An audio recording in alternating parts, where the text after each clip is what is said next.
తాజాంశాన్ని చూస్తున్నాం. మార్కాపురం వద్ద బస్ ప్రమాదంలో చనిపోయిన మృతదేహాలను రేపు అప్పగించనున్నారు. డిఎన్ఏ నివేదికలు రెవెన్యూ అధికారులకు అందాయి. మరింత సమాచారం మా ప్రతినిధి రవికృష్ణ అడిగి తెలుసుకుందాం.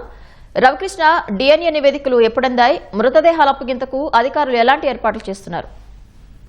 పవిత్ర ప్రకాశం జిల్లా రాయవరం దగ్గర నిన్న ఉదయం జరిగిన బస్ ప్రమాదంలో 14 మంది మృతి చెందారు. ఈ 14 మంది కూడా పూర్తిగా గుర్తుపట్టలేనంతగా కాలి బూడిదయ్యారు.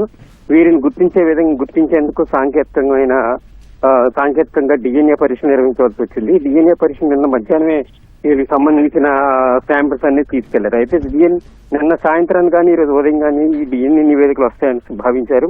అయితే ఒక్కసారి ఎక్కువ మంది 14 మంది తాలూకా నమూనాలు సేకరించి వాటిని పరీక్షించడంలో కాలయాపన జరిగింది. ఈ నేపథ్యంలో ఈ రోజు సాయంత్రం అంటే కొద్దిసేపు క్రితమే ఈ డిఎన్ఏ నివేదికలు మార్కాపురం రెవెన్యూ అధికారులకి చేరాయి. ఈ నివేదికల ఆధారంగా ట్యాక్స్ వేసిన ఈ మృతదేహాలకు సంబంధించిన సమాచారం అంతా కూడా పోల్చుకొని రేపు ఉదయం 7 గంటల నుంచి కూడా ఈ మృతదేహాలు బంధువులకు అప్పగించే ప్రయత్నాలు అయితే చేస్తున్నారు. పవిత్ర, ధన్యవాదాలు రవికృష్ణ.